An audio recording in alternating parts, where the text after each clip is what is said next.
Hi everyone, and welcome back to SDI Coffee Break. And again, we're with our friend Jeff Rumberg. Hi, Jeff.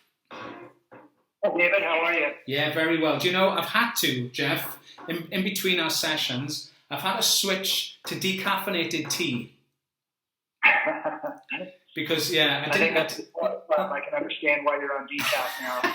I had to, so yeah. So I think that's a positive move, right? So yeah. We've talked long and hard, haven't we, about loads of different stuff. But we started originally with the economic value of metrics in an organisation and the return on investment. And we talked about three key things: shift left, channel mix, and return to productivity. There's been key things from a return in investment. I think we've covered off two of those quite successfully, I think, at least in a small part, I think. Let's talk about return to productivity. So what does that mean for an organisation? What have you seen in some of the data that you've got in how effectively organisations use that as a premise, as a critical success factor, if you will, in organisations? What type of savings do they get from that? What type of value do they get from that as well? Yeah, sure. We ran an experiment probably 2 years ago, David, where we had 60 organizations that participated in both a service desk and a desktop support benchmark. Now, based on their performance in those two benchmarks, we rank them according to quartiles. So the best performing 15 were in the top quartile. The second group of 15 were in the second quartile, and so on, all the way down to fourth quartile.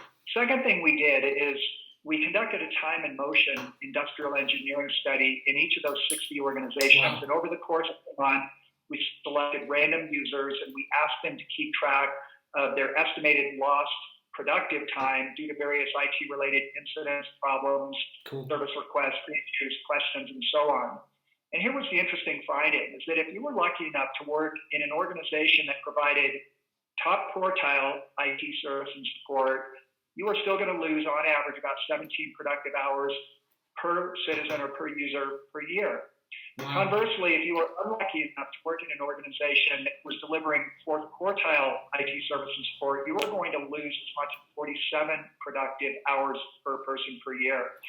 So the difference between a top quartile performer and a fourth quartile performer is huge. It's as much as 30 productive hours per person per year.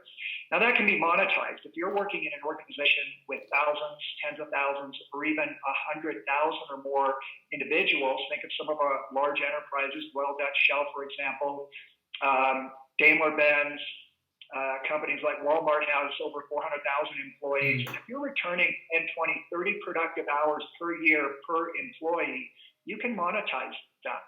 And this is how some support organizations, David, get to 500, 600, 700% ROI, is because they are returning so much productive time to their citizens that they are able to return a day, 2, 3 days in some cases of productive time per person per year that is unfortunately not very often acknowledged. But the primary role, in my opinion, the primary strategic purpose of service and support is, in fact, to make end users or citizens as productive as they can possibly be. That's really interesting. Some brilliant figures, Jeff. Some absolutely brilliant figures. My first question is, why? Right? Why are you seeing such a disparity between organizations' return or loss of productive hours? Without looking at the data, I think probably my first thoughts would be investment in technology and investment or understanding legacy states. So legacy, sort of technical debt, legacy and investment. Are those the drivers for the difference in between the two stats or quartiles? Those are some of the key drivers. One of the things that's bothered me, I've been in this industry now for 30 years, and one of the things that's always bothered me, David, is that service and support tends to be viewed as a cost center. Now, a cost center is a cost of doing business. Think of insurance, think of floor space, think of utilities. You need those to be in business, but they do not add to your competitive value or your competitive advantage. Now, a service and support is viewed as a cost center. There will be relentless pressure to cut costs, which in a labor-intensive environment means relentless pressure to cut headcount. So if you're being treated as a cost center, you're always going to be to the left of the tipping point, meaning that you're never going to be able to get out ahead of the user needs and expectations and start to deliver a more proactive, preventive, strategic service. By contrast, you are viewed as a value center, as a source of economic value creation. If I'm a rational manager, you can come to me with evidence that says that you can produce an ROI at 300, 400%. If I'm rational, I'm going to fund you at the level that you need to achieve that ROI. It might be additional headcount, it might be technology, it might be additional training, but most support organizations are under-resourced. They are funded at a subsistence level, meaning that they survive, but they do not thrive. The irony is that typically they're only 10%, maybe 15% of the short of the resources that they need to get beyond that tipping point and to start become more preventive, proactive, and strategic, thereby creating an ROI far in excess of 100%, far in excess of their annual operating expense. We talked about business skills earlier, Jeff, didn't we? And you've just given an example of propositioning investment through the use of business skills, not technical skills. When you mentioned a manager going with a business case with the information required to explain how investment would give a return. Now that's a big deal. I don't see much of that in IT. I really don't, right? And maybe I'm speaking to the wrong people, right? But I don't see an awful lot of that. I normally see, what I see is the pressure on the C-suite to look at value from a cost perspective, not from a value perspective. And I see that a lot. Still see that a lot. So I think this is a message that, is obvious really, isn't it? It's obvious. But if you can't articulate what IT is doing, if you can't articulate the value that you're creating or could create, use it through business skills, through metrics and all that wonderful stuff, and sort of contextual understanding, then you're always going to be viewed as a cost center, surely. So that was an interesting point. And also, I don't know if you've got the number, right? But have you got a percentage of in the organisations that you've dealt with, a percentage of organisations that are more cost center centric and value center centric? Is there still a big difference between the two types of sort of mindsets? There's a huge difference, and the fact is organizations operate along a spectrum. It's not necessarily binary where you're either a cost center or a value center. There are many cost centers that are making the transition to a value center. But if I had to lump them into two groups, I would say that 80+% operate as cost centers. Still 80. And maybe 15 to 20% operate as value centers. And it's no surprise, David, that the value-centric service and support organizations, the ones that operate as a business within a business, are the ones that ultimately achieve world-class performance. We have defined that as being bottom quartile on cost per ticket, top quartile on customer satisfaction, an ROI in excess of 100%, and you follow industry best practices, which are pretty well understood, pretty well documented at this point. I mean, we know what it means to be world-class, and the organizations that operate as value centers are inevitably the ones that achieve world-class performance. Yeah, and we've talked to organizations that are on a number of occasions talked to organizations who are trying to make that transition. They're trying to influence the senior management in the team in an organization, director, C-suite, to make that change from the old to the new. And if you talk about demographics at C-level, right? I've seen recently, at C-level, where that C-level is the stopper to the move from value from cost to value.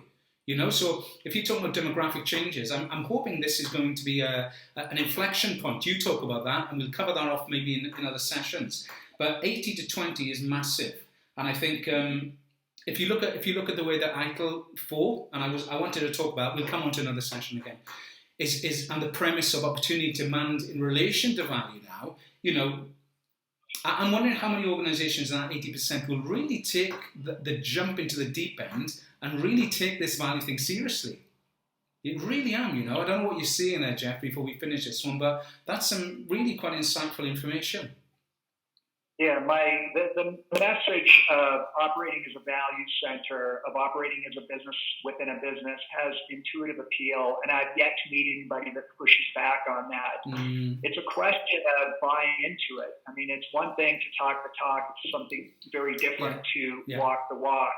You need a receptive ear in the C-suite, a CIO that is, or a CTO that is willing to listen to this and willing to support you.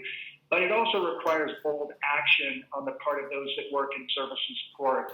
Right now, David, there aren't enough business-minded individuals that work in service and support. They're still thinking like technicians. They're still thinking better, faster, cheaper, and they're not viewing service and support more holistically from a business perspective. This is going to change over time. Change will be forced upon service and support. So eventually, we would expect the vast majority of support organizations to operate as value centers and to demonstrate on a regular basis that they are creating value far in excess of their annual operating expense. So it is an evolution. I believe it's reaching critical mass. You mentioned an inflection point. One of the manifestations of that inflection point is the fact that we're starting to see an increase, a dramatic increase in the number of support organizations that think and act like businesses, that think and act like value centers, and create a value proposition that is so compelling that any rational manager would be more than willing to fund them at the level that they need to achieve their potential. Yeah, that's really interesting. I've got this theory, Jeff, and this is a bit of an odd one to finish. We need more hippies in IT. Yeah, we need more creative people who care more about systems, putting humanity back into systems than care about the governance and adherence to SLAs and processes. But I'm one of only a few people who think like that.